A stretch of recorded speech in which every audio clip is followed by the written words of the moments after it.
Long ago, in a small village named Winden Hollow, the people lived a peaceful life. The village sat in the middle of a wide forest. Trees stood tall all around, and the paths leading in or out of the town were narrow and covered with moss. During the day, sunlight poured through the leaves, birds sang, and smoke rose gently from chimneys. But when the sun began to set, the air changed. As the sky turned orange, a cold fog would start to creep from between the trees. It came slowly at first, soft and gray, rolling over the ground like water. The people of Winden Hollow always knew when it was coming. They could smell it before they saw it. A strange mix of wet earth and something sour. That was the time when everyone went inside. Windows were covered, doors were locked, candles were blown out. Once the fog reached the houses, no one went out. And if someone was still outside, no one opened the door for them, not even family. When the fog came, the moon turned red. It did not happen quickly. At first, it would be pale and white. Then it would glow faintly pink, and slowly, it would bleed into deep red. By the time it was fully red, the entire village would be silent. No footsteps, no laughter, not even the barking of dogs, because everyone knew what followed.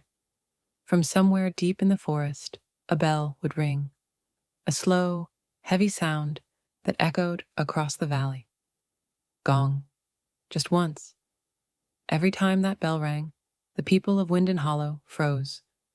Some said it came from an old chapel hidden in the woods.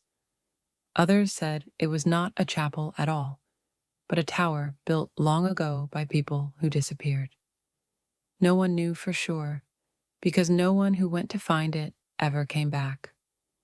After the bell rang, the fog grew thicker, so thick that you could not see your own hand in front of your face. The air became heavy, and strange sounds filled the night.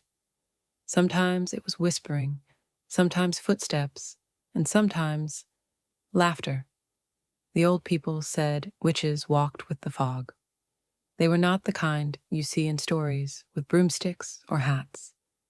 These witches had voices like wind and faces no one could remember clearly. They moved between the fog like smoke, touching the walls of houses as they passed. If a candle burned too bright, they would whisper through the cracks of the windows, asking, "Who is awake in my night?" If anyone answered, they would vanish before dawn.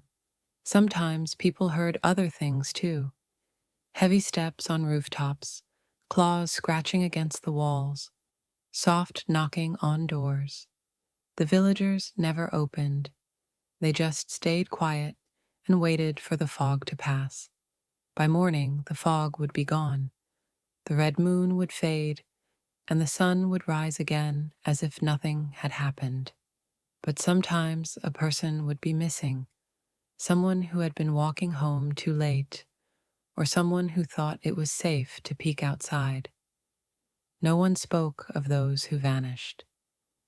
The next day, their houses were cleaned out, and their names were not mentioned again. One evening, a young man named Elias was late returning from the woods. He had gone to gather herbs before sunset, but he lost track of time. By the time he reached the edge of the village, the fog had already begun to rise. He saw the red glow of the moon climbing behind the trees. He ran as fast as he could. He could see the lights of his home in the distance, but as he ran, the fog thickened around him. It brushed against his legs, his hands, his face.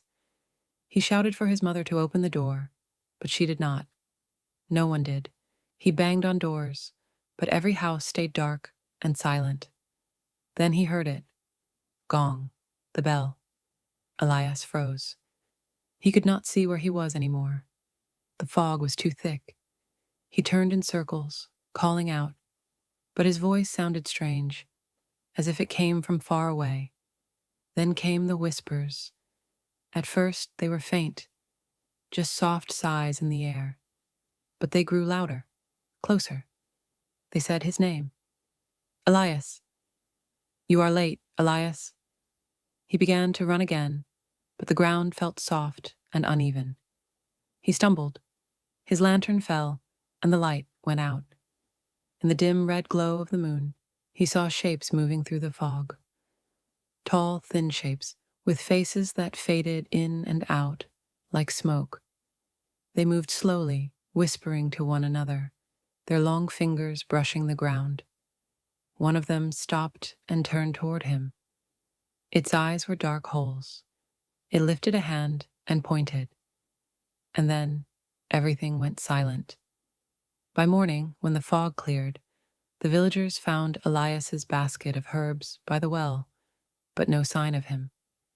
The ground was damp, and the air smelled of iron.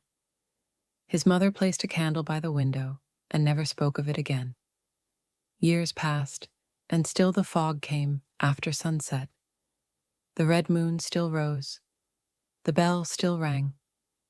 But the people of Winden Hollow learned to live with it. They built thicker walls, locked their doors earlier, and taught their children the rules. Never stay outside after sunset. When the fog touches the ground, close your windows. If you hear the bell, do not speak. Do not move.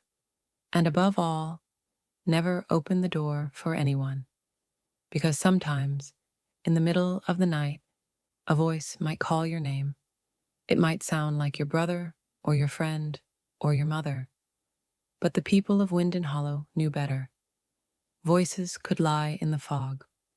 And so, every evening, as the sun began to sink and the fog crept out from the woods, the village would grow quiet. One by one, lights would go out, shutters would close, and only the sound of the wind remained. Then the moon would rise, slowly turning red. The bell would ring once, deep and hollow.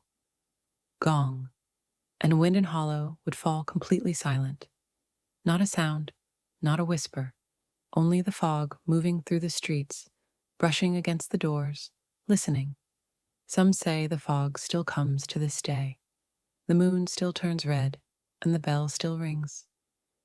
But the people who live there now do not speak of it to strangers. They just finish their work before sunset, go inside, and wait for dawn. Because in Winden Hollow, everyone knows, when the bell calls from the woods, the night belongs to something else.